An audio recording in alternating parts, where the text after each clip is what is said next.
Bom dia, contador, bom dia, contadora. Seja muito bem-vindo a mais um SCI Talks. Hoje, para falar de SPED ECD, o que está pegando aí, a gente está 14 dias do prazo aí, praticamente, né? E tem contador que não sabe nem o que é plano referencial ainda. Mas a gente está aqui para desmistificar, tirar as dúvidas. Só que antes de qualquer coisa, antes de a gente iniciar qualquer trabalho, a gente tem aquele jornal matinal, né, com as nossas âncoras aqui. O Elton e a Ângela. Corta para eles, Marcinho. Bom dia, contador. Bom dia, contadora. Uma ótima terça-feira para todos. Eu sou o Elton. E eu sou a Ângela. A partir desta segunda-feira, o ambiente web do E-Social passou a contar com um novo módulo, o relatório Gerenciais. A ferramenta permite consolidar informações prestadas no E-Social em um único relatório, reunindo dados de diferentes eventos com uma visão mais ampla da escrituração feita pelos empregadores. Nesta primeira fase, o destaque é o relatório Relação de Trabalhadores e Social. O documento traz uma consolidação dos vínculos empregatícios informados por cada empregador, exibindo dados cadastrais e contratuais extraídos de eventos não periódicos, conforme os filtros definidos pelo próprio usuário. O manual com todas as instruções de uso já está disponível no site oficial do E-Social. E tem novidade também para os pequenos negócios. O Pix automático já está em funcionamento.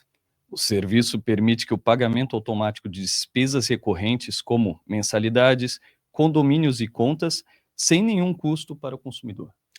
As empresas que já tenham mais de 6 meses de atividade podem contratar o serviço junto às instituições financeiras.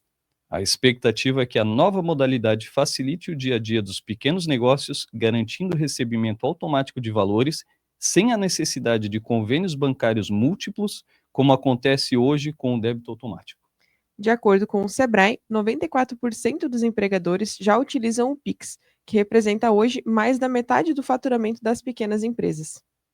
E na área jurídica, uma decisão importante do Supremo Tribunal Federal. O STF confirmou a não indicência do ISS sobre as etapas intermediárias da industrialização por encomenda.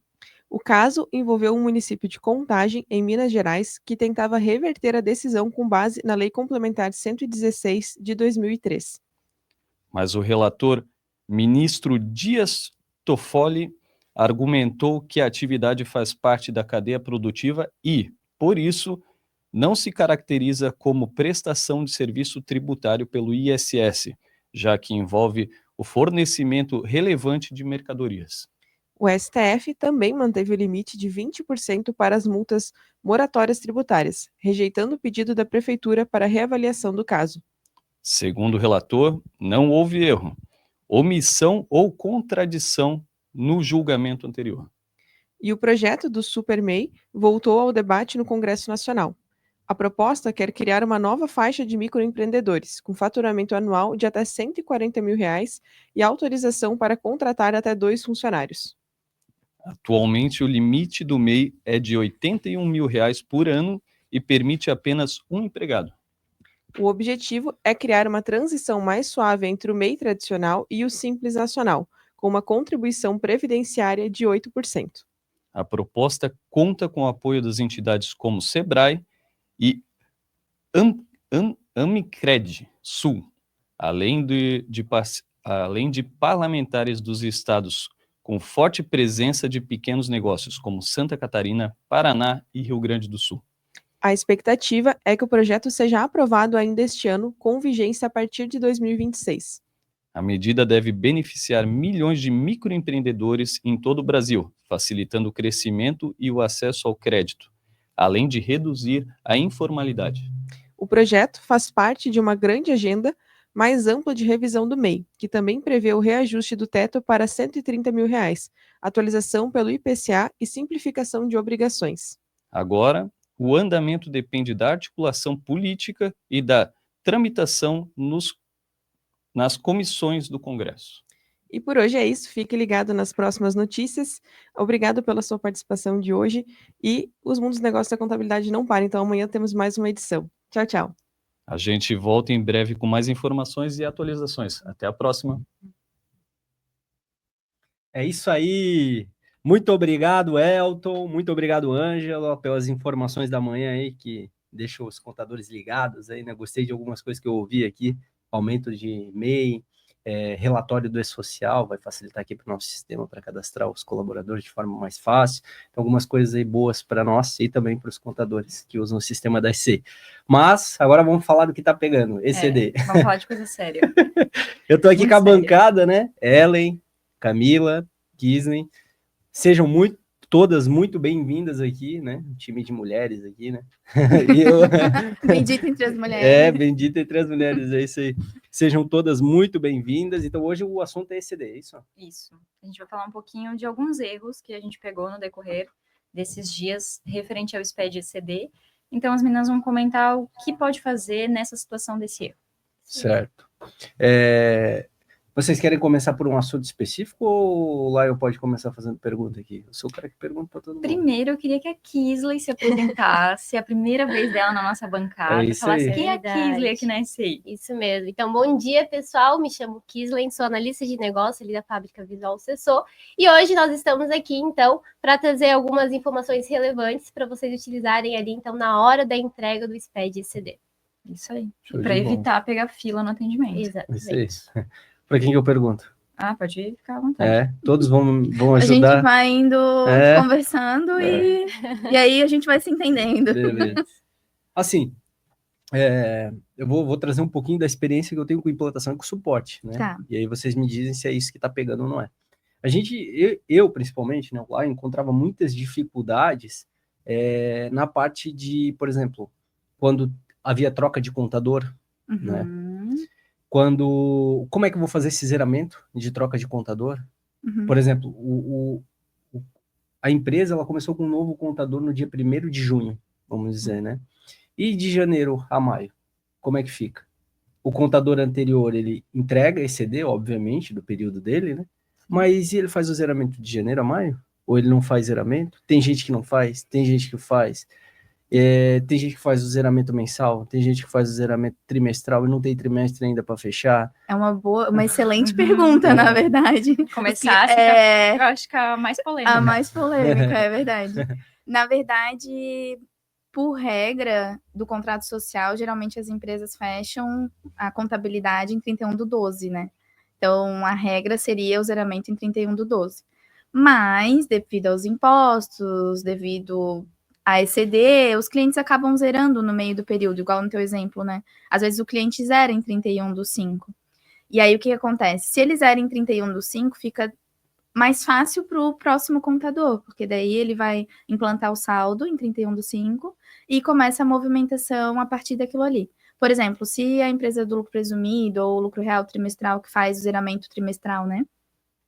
Para encerrar os trimestres, porque também é contraditório a ECD e a ECF, né? Porque a ECF exige que tenha ativo e passivo fechado nos trimestres, quando é trimestral. Só que, ao mesmo tempo, tu só zera no final do ano por causa do teu contrato social. Então, o contador, ele fica naquela, eu zero ou não zero trimestral, né? Sim. Então, ele acaba zerando o trimestral por causa da ECF. Então, beleza. É trimestral e o contador faz até 31 de maio. Ele zerou o primeiro trimestre e o segundo trimestre ainda não se encerrou, né? E ele zerou ali no meio do trimestre. Aí, o próximo contador, ele vai ter que zerar o mês dele, que é junho. E aí, o que vai acontecer? Nesses casos, na ECF pode dar alguns tipos de probleminhas, assim, porque tu vai ter que juntar o período, no segundo trimestre, o período do contador anterior mais o contador atual. Então, isso vai ter que ser ajustado lá na ECF, né? Na ECD vai ser tranquilo, tu faz a implantação de saldo em maio, aí zera em junho e segue a tua vida a partir de junho, né? Zera o terceiro e o quarto trimestre. Quando não tem zeramento, o contador não fez zeramento de nenhum período dentro de 2024, ali até maio, né? Nesse caso, a gente tem bastante dúvida, porque o segundo contador, ele não tá ligado com o que ele tem que fazer. E ele vai pegar só quando ele for entregar a ECD. Porque lá na ECD, geralmente a gente pensa assim, o contador anterior era até 31 de maio. Então, eu vou implantar o saldo em 31 de maio e vou seguir minha vida a partir dali, né? Só que ele não fez zeramento. E aí, o que vai acontecer? Lá na ECD vai dizer, teu ativo e teu passivo não fecha, porque o contador anterior entregou sem zeramento. Então, o que tu vai ter que fazer? vai ter que implantar o saldo em 31/12/2023 e o movimento da conta até 31 de maio, das contas, né? Importar pelo SPED mesmo, né? Pelo SPED que foi entregue pelo outro contador, importa o movimento, Isso, o livro diário, né? Isso. No Único, a gente tem uma rotina de importação, troca de contador. Tá bem assim, é integrações, SPED ECD, importação, troca de contador. Aí, o que essa importação faz? Ele implanta o saldo em 31/12, nesse exemplo, né? 31/12, e importa o movimento das contas em 31 de maio. E aí, o que o contador, que aí tá o pulo do gato, além de tu fazer isso, tu vai ter que fazer o zeramento do ano inteiro. Aí tu pensa, mas eu não tinha responsabilidade até 31 de maio.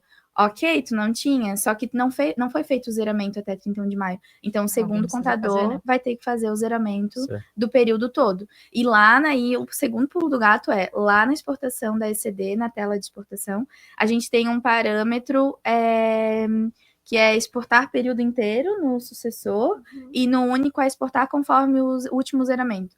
E aí, nesse caso, a gente olha o zeramento e exporta daí o bloco J do período inteiro.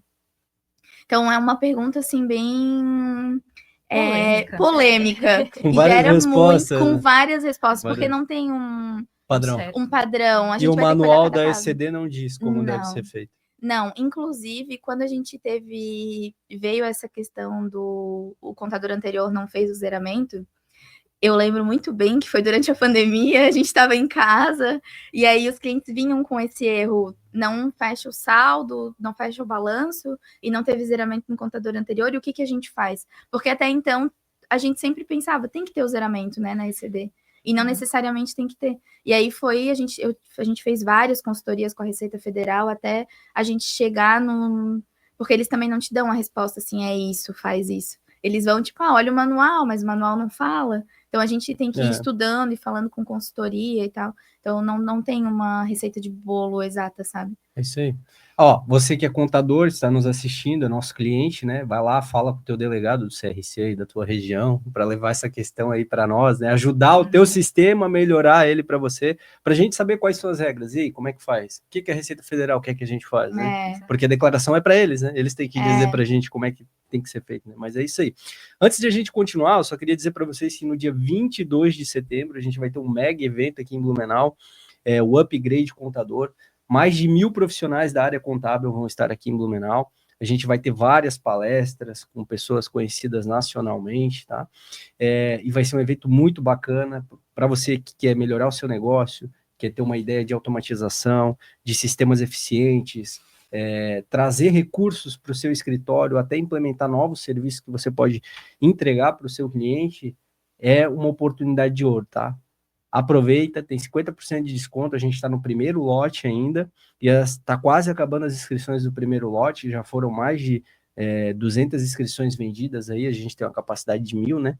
E a gente não está nem no primeiro mês aí de venda dos cursos, tá? Então vai lá, procura aí Upgrade Contador no Google, já vai ter lá na primeira página, se inscreve. Se você tiver a oportunidade de vir, venha, vai ser um evento excelente para você que é contador, tá? E se você quiser ganhar o nosso kit, que a gente sorteia em todos os podcasts desse, inclusive no SC Talks, @Ellington Marcal, manda uma mensagenzinha para ele lá, eu quero meu kit, e você vai estar concorrendo ao kit, vem caneca, vem camisa, vem régua, vem bolsa, vem um monte de coisas ali no kitzinho da SC, um kit bem bonito, tá bom? Agora dando continuidade aqui. Vamos falar então de erros, né? Erros comuns. Eu vou até ler o erro aqui, que fica mais fácil, né? Erro é CDJ100. O código de aglutinação de uma linha de detalhe da demonstração contábil deve ser informado em pelo menos um registro I052. É isso? Isso mesmo. Tá, então, Lion, esse erro, ele pode ocorrer por vários motivos. E se ele pode ocorrer por vários motivos, nós temos, então, várias opções para a gente solucionar esse erro, né? Então, várias verificações que a gente pode fazer dentro da nossa contabilidade. Então, quais são as principais verificações que a gente tem que fazer? A primeira é verificar se o nosso ativo e passivo estão fechando. Então, a gente emite lá um balanço patrimonial, a gente verifica ativo e passivo estão fechando? Estão fechando. Então, fechou, ali essa verificação está correta. O meu ativo e passivo, eles não estão fechando. O que eu tenho que fazer? Eu vou verificar qual que é a diferença e aí eu vou ajustar essa diferença. Eu vou precisar fazer um lançamento contábil. Eu faço meu lançamento contábil, mas eu tenho um zeramento na minha contabilidade nessa empresa. O que eu tenho que fazer? Eu vou fazer a exclusão desse meu zeramento, faço esse meu lançamento contábil ali para ajustar essa diferença e depois eu tenho que refazer novamente o meu zeramento. A gente também tem mais algumas opções que a gente pode estar fazendo nessa verificação ali para solucionar esse erro, que é a verificação do nosso plano referencial. Nosso plano referencial, ele como eu posso explicar para vocês, a gente tem uma preparação que é nosso plano de contas e a gente tem que referenciar as contas. Então, tipo assim, eu tenho meu grupo de ativo, passivo, tenho as minhas contas de custo, despesas. A gente tem que preparar ativo com ativo, o grupo referencial, passivo com passivo. A gente pega muito no atendimento que o cliente ele fez a preparação do ativo dele, mas dentro das contas do ativo, uma conta ela está preparada como passivo. Isso já gera o erro ali no SPED-CD, né, no validador. Então, a gente tem que fazer a verificação desse plano referencial, ajustar para a preparação correta. Era ativo, então passa a ser ativo ali novamente. A outra verificação que a gente tem que fazer, que clientes às vezes têm, contas de compensação, né? Então... Essa pega muito. É verdade. Eu tenho conta de compensação. Quais as verificações que eu preciso fazer dentro do meu sistema contábil, né? A verificação que eu tenho que fazer lá no meu plano de contas. Eu utilizo a conta de compensação. Tem a opçãozinha marcada, aquela conta de compensação? Tem, fechou. Aí, voltando para o nosso plano referencial, ela é conta de compensação. Lá no meu plano referencial, eu tenho essa preparação para essa conta? O meu grupo está preparado como conta de compensação? Não tá. Então, eu tenho que fazer essa preparação, porque senão dá o erro lá no SPED-CD. Geralmente, os clientes eles têm as contas de compensação tanto no ativo e passivo. Então, se eu preparei no meu ativo, eu tenho que preparar no meu passivo também. Isso é uma coisa bem importante, porque às vezes a gente já pegou casos do cliente ter conta de compensação no ativo e no passivo, só que elas não fecham entre si. Sim, E aí vai dar erro. A conta de compensação normalmente é usado, assim, que eu vejo assim no dia a dia para remessas, coisas que não influenciam no resultado da empresa, né? Isso. Indústrias que mandam e voltam mercadoria sem custo de compra e de venda, né? Isso não vai para o balanço patrimonial, né? No SPED-CD ele não exporta isso quando você coloca como conta de compensação, né? Basicamente é isso. Isso, só que aí, tipo, se tu tem R$1.000 a débito na conta do ativo, tu tem que ter R$1.000 na conta do passivo. Tem que fechar, né? Tem que fechar, porque se tiver valor diferente... Vai dar diferença no balanço? Vai dar diferença no balanço, mesmo que elas estejam marcadas como conta de compensação, né? E eu acho que nessa vibe de compensação entra as contas de produtor rural. Sim. É verdade. Que prepara como produtor rural quando a empresa não é uma conta de produtor rural. Isso que o sistema já dá um filtro, né? Quando tu entra em PJ, ele já separa no plano de contas na consulta o que é de PJ em geral. Ou PJ lucro presumido. Ele já separa as contas que é daquele grupo. Às vezes o cara consegue tirar o filtro e botar uma conta de produtor rural lá. Ele consegue do ativo, às vezes preparar uma conta do passivo. Isso aí. Dá pra fazer várias coisas. Dá pra errar bastante ali. Se a pessoa quiser. Mas os nossos sistemas têm uma opção de validar o plano referencial e o plano de contas. O auditor? Ele é tipo um auditor. Ele tem um ícone lá na consulta e ele vai pegar essas preparações erradas ali. Legal. E no auditor também tem as verificações, né? Pra quem não... Tem um negócio que a Kislen estava falando ali, que é sobre preparar o plano de contas, né? Esse negócio de ativo, passivo, patrimônio líquido, receita e despesa é muito fácil. Tu vai na primeira conta do grupo, tipo 01 lá, que é 01 só pode ser ativo. Não tem como ser diferente de ativo. Então tu vai lá no 01, coloca o grupo ativo, ele já pega para tudo que começa com 01, né? Que o sistema é inteligente, já aplica o ativo. O passivo tem um probleminha ali. Porque tu bota no 2, Aí tu vai lá no 2.3 depois e muda para patrimônio líquido. Mas é fácil? São 5 preparações no máximo. É extremamente fácil de configurar.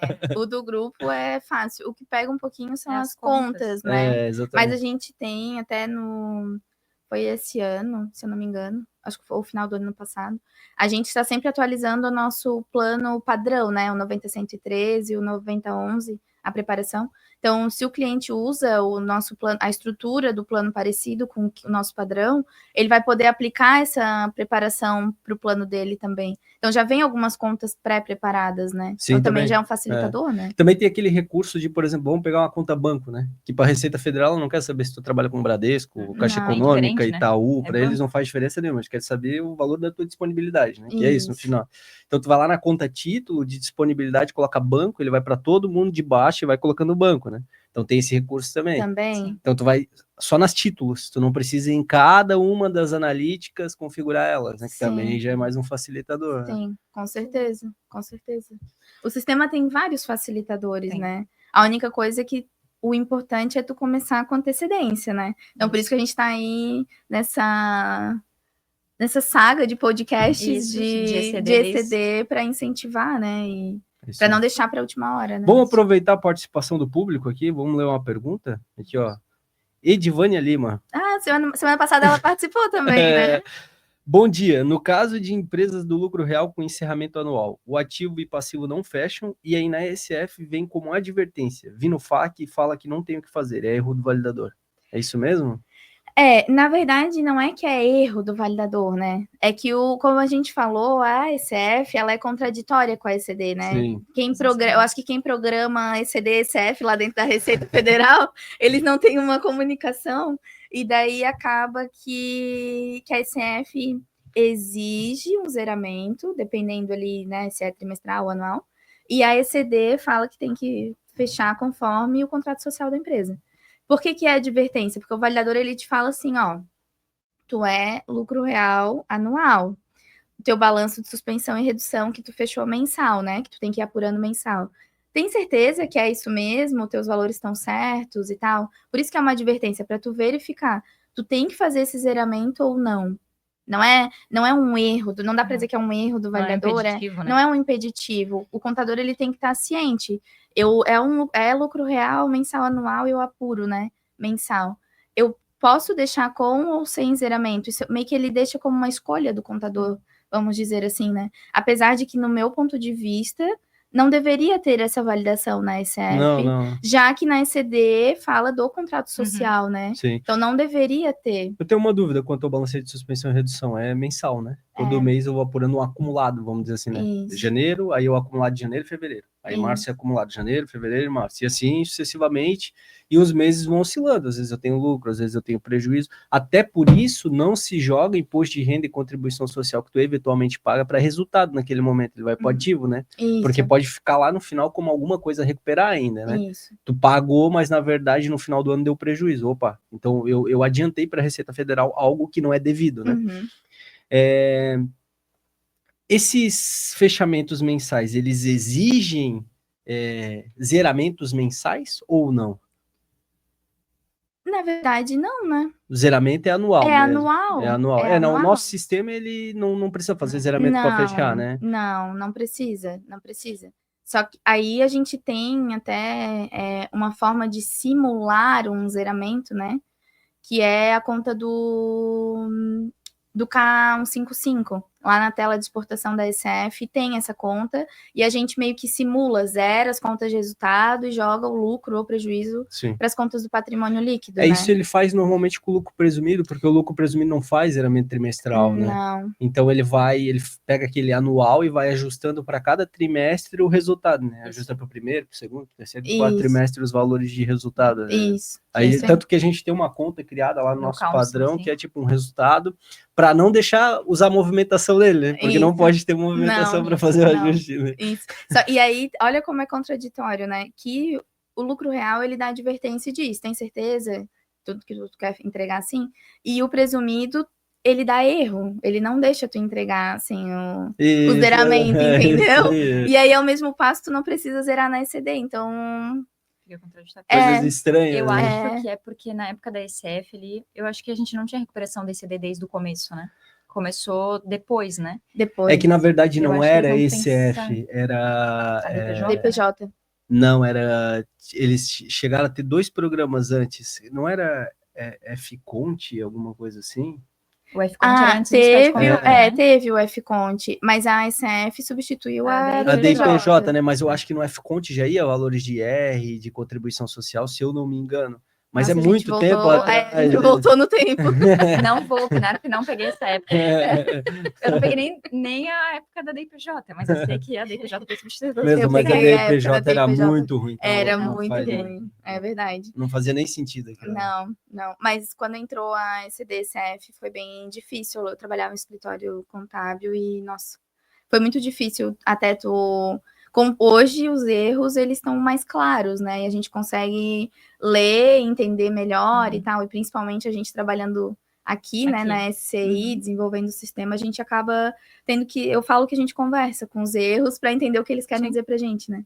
E na época que eu trabalhava no escritório, provavelmente os contadores que passaram por isso, não tinha uma coisa muito clara, e no manual ele não deixa claro o que tu tem que fazer, sabe? Com aquele erro. Então, foi bem difícil essa transição, né, para os A contadores. Receita podia muito bem pegar os erros e fazer perguntas e respostas, né? Sim. Poderia. Isso ia facilitar muito. Ia facilitar bastante. ia. E assim, né, o contador que está nos assistindo, por exemplo, vocês podem perceber aqui que a gente tem um time de desenvolvimento aqui, né?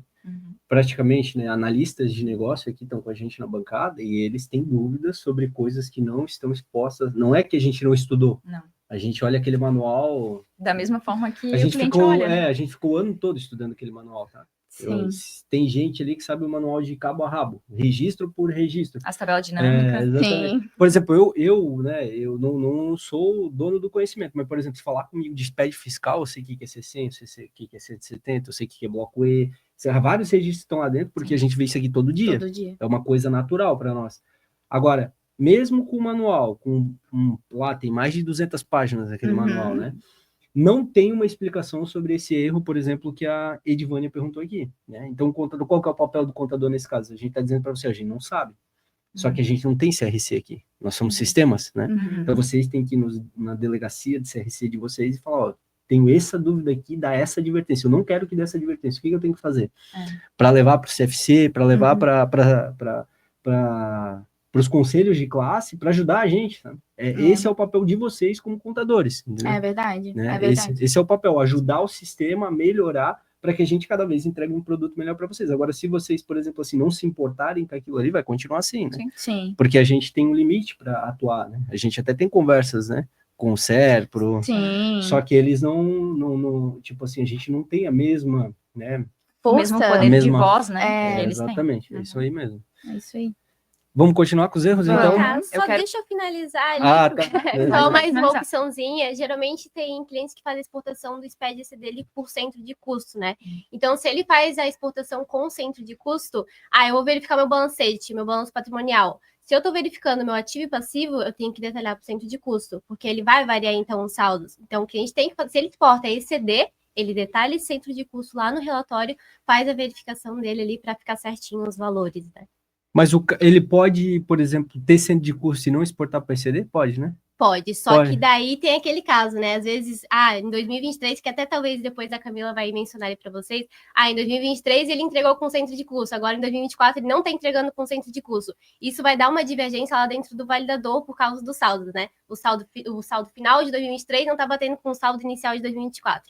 Então, vou deixar mais para a Camila, que depois eu acho que ela vai estar explicando um pouquinho mais sobre esse centro de custo.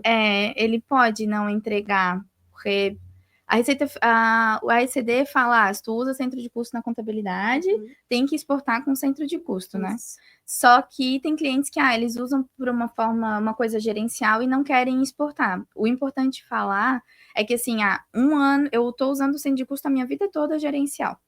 E aí, agora, em 2023, eu não entreguei com centro de custo, só que eu tenho aquela minha movimentação no contábil, né? Com centro de custo. E 2024 eu quero entregar com centro de custo.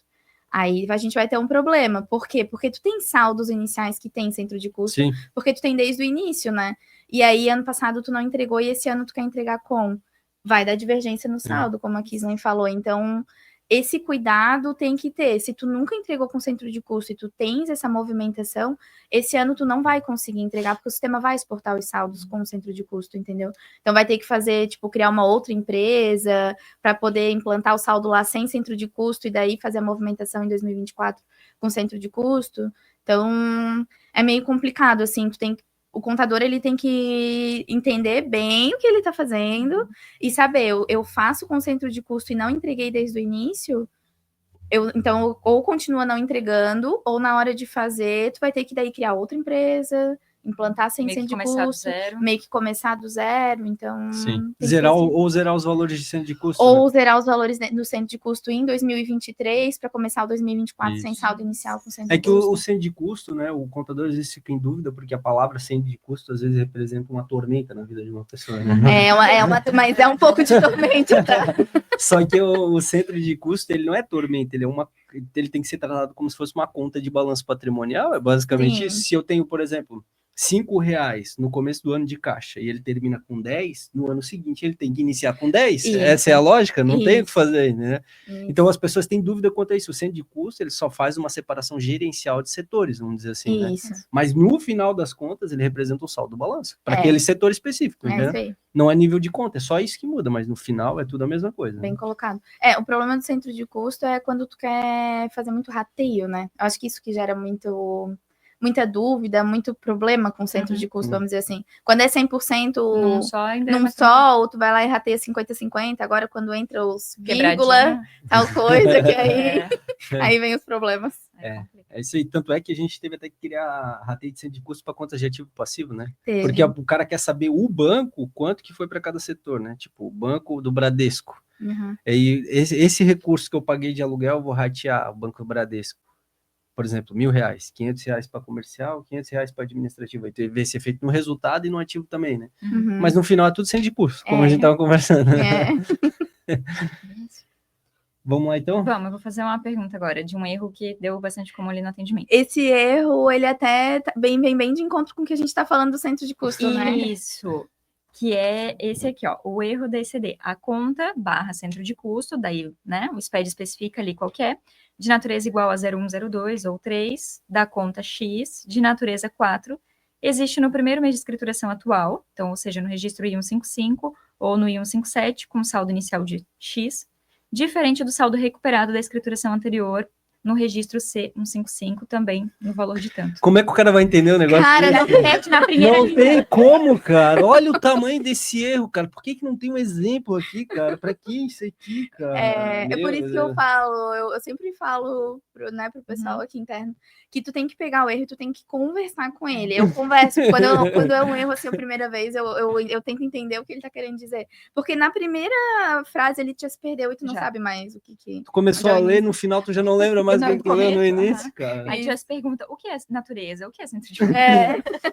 Mas esse erro, até uma coisa que eu quero deixar assim, que a gente já falou na semana passada, que a Sim. gente estava falando de troca de contador, né? Que geralmente quando tem troca de contador é que vem esses erros, né? Mas pode acontecer mesmo que não tenha troca de contador. Mas assim, aqui a ECD ela fala assim, ó, a conta / centro de custo. Ela não tá querendo dizer que tu obrigatoriamente tem centro de custo, porque quando tu lê a conta centro de custo, tu já lê assim, mas eu não tenho centro de custo, por que tá dando erro no meu centro de custo? E ali é conta, aí a gente lê como, né?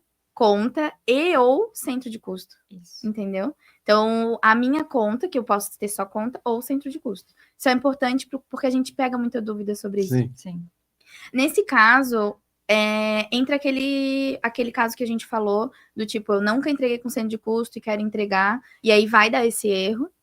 Outro erro que acontece também é quando o contador ele muda a natureza. Eu não mudei de plano de contas, não teve troca de contador, não teve nada. Só que ele mudou a conta antes, eu coloquei do ativo, e agora, por algum motivo, eu coloquei do passivo. Né? Aquelas coisas que acontecem na preparação, né? Do plano referencial. Aí o contador vai ter que ver, tá? Eu era do ativo e agora eu coloquei como passivo. Se ela é do ativo e tá no grupo 1, ela não pode estar como passivo, porque ela tá lá no grupo 1, né? Tu vai ter que arrumar a tua preparação do plano referencial para que não dê esse erro. Ou fazer um lançamento de ajuste de saldo, né? Ou fazer um lançamento de ajuste de saldo. Outra coisa que a gente orienta também, o que acontece muito era a conta do passivo ou patrimônio líquido e eu mudei para 09, que é outras, e eu não quero exportar, né? Que acontece bastante também. Então, o que tu vai fazer? O que pode fazer nesse caso? Muda a classificação da conta ali, os últimos dígitos, porque daí tu só faz a preparação do I157 para aquela conta, e aí tu não vai mais ter erro. Porque esse erro acontece quando, no primeiro mês da escrituração, tinha um saldo na ECD anterior que eu não tenho no meu primeiro mês da escrituração. Então, ele tá te dizendo, tu tem aquele saldo que não tem aqui. Tu tem que verificar, né? Então, tem algumas coisas que pode acontecer. Ou, às vezes, tu mudou a classificação, que a gente falou na semana passada, sem querer, durante o ano. E aí vai dar esse erro porque tu não fez a preparação do I157. Então, a dica aqui é, revisa a tua preparação do I157, vê se tu mudou a classificação da conta, vê se mudou a preparação do grupo referencial, verifica se o saldo tá igual também, porque a gente pegou muitos casos no ano passado, e nesse ano a gente tá pegando também, que o cliente fez o zeramento, fechou a contabilidade e entregou ECD. E aí, o ano de 2024, ele estava ali fazendo, e por algum motivo ele foi lá, excluiu o zeramento de 2023, fez uns ajustezinhos básicos, e daí quando ele vai entregar 2024, os saldos não batem. E aí a gente tem um problema. O saldo tem que bater, ou tu tem que retificar a tua ECD anterior. Então é outra coisa que a gente fala, né? Gera um balancete, quando dá esse erro, gera um balancete lá dentro do SPED ECD da ECD anterior, gera um balancete dentro do sistema, né? Do único visual, novo visual, e verifica se teu ativo e passivo estão os mesmos saldos, se aquela conta que ele está reclamando ali tá o mesmo saldo com ou sem centro de custo, e aí tu precisa ajustar, e aí tu vai ter que tomar uma decisão, ou tu retifica a ECD anterior, ou tu ajusta o 2023 Como dentro do tava nosso antes. sistema, como estava antes. Então, essas verificações, esse erro aqui gigante quer dizer isso. Só isso. O erro gigante, assim, né? Que, assim, de uma maneira fácil, eu acho que para a pessoa interpretar eu vou entregar o ECD de 2024, né? Tu não vai informar o saldo inicial de 31/12/2023. Quando tu recuperar tu ECD do ano anterior, o sistema automaticamente vai buscar. Então, se tu tinha no caixa R$10, o saldo inicial do teu 2024 tem que ser R$10.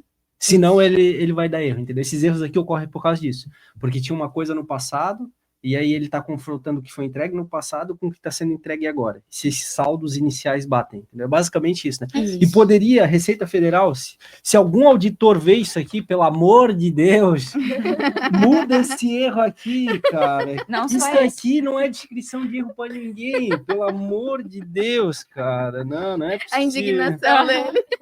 Não, isso aqui é coisa de louco, cara. Ô, Lion, mas sabe que eu até acho que eu falei em algum dos podcasts que, tipo assim, né? Pensa que a ECD, ela faz uma validação de todas as ECDs, de todas as empresas que entregam. Então, também não tem como eles fazerem uma coisa muito específica. Ah, não, Camila, clica em cima do erro e aponta qual que é a conta que tá com diferença. Tem uma coisa que eu vou ter Uma que conta, concordar. pelo menos, para o cara saber um exemplo, ó. Aqui tá uma conta de exemplo, clique aqui, pum, cai lá no erro, ó. Aí ele vai dizer, ó, tá vendo? Aqui tá tanto, aqui tá tanto, esse é o teu problema. Já poderia ter uma sinalização, né? uma sinalização, tipo, essa conta aqui tá com essa conta aqui. Poderia Meu dar uma Deus do facilitada, céu, né? mas a gente tem que fazer isso. A gente desenvolve o programa para entregar uma coisa para eles e eles não conseguem só dizer pra gente, ó, o erro tá aqui, corrige aqui. É Pô, verdade, é verdade. É verdade. Tem um erro que é o próximo erro que a gente ia falar. De saldos ali. Que né? é os saldos, que a Kislen vai explicar mais um pouquinho, mas esse erro, em relação ao que tu tá falando do clique, e ele já vai pro erro, esse erro, ele é a gente tava falando antes, ele é o pior erro que pode dar. Que é a diferença de débitos e créditos. Por quê? Quando tu clica no erro, ele leva pra tua conta caixa, mas é só porque é a primeira conta do teu plano. Mas não quer dizer que a diferença tá ali. Não, e assim, ó, clicou e foi pra conta caixa, ou foi pra conta banco, não foca nisso, porque o erro não tá ali. O erro tá em diversas outras coisas que não tem a ver. Então, esse erro é esse caso que, tipo, que ele não aponta nada e tu fica perdido do que fazer. E às vezes a diferença de débito e crédito não tem dentro do nosso sistema e tem dentro da ECD, porque o cara não preparou uma conta, não foi, alguma coisa não foi para lá, né? Um lançamento contábil tá com erro, né? Mas em nosso sistema tu pode pegar isso, porque lá no balancete a gente tem a opção do plano referencial. Isso, aí ele vai dizer se tem diferença já, né? Isso. Por isso que quando a gente fala, tem diferença de débito e crédito, tem diferença no meu balanço, aí a gente questiona o cliente fala, não. Tá, mas tu tirou com a opção de contas referenciais, ali não pode ter diferença. Porque é nesse formato que vai para o validador. É isso aí. Gente, o papo tá bom, tá gente. excelente, tinha mais coisa pra gente ver aqui, né? Vai ficar pro próximo. Vai ficar pro próximo. O pessoal que quer ficar assistindo mais, infelizmente, vai ficar com gostinho de quero mais, né? Mas, de repente, quem sabe na última semana a gente faz mais, né? Um pouco a gente vai mais. fazer. A gente continua, não vai ser perdido isso. Vamos ver aí, vamos trazer mais conteúdo. Queria agradecer a participação de todo mundo, a gente está com o nosso tempo estourado ali, tá? Muito obrigado, meninas, obrigado pela participação. Obrigada. E até a próxima. Tchau, tchau, gente. Tchau.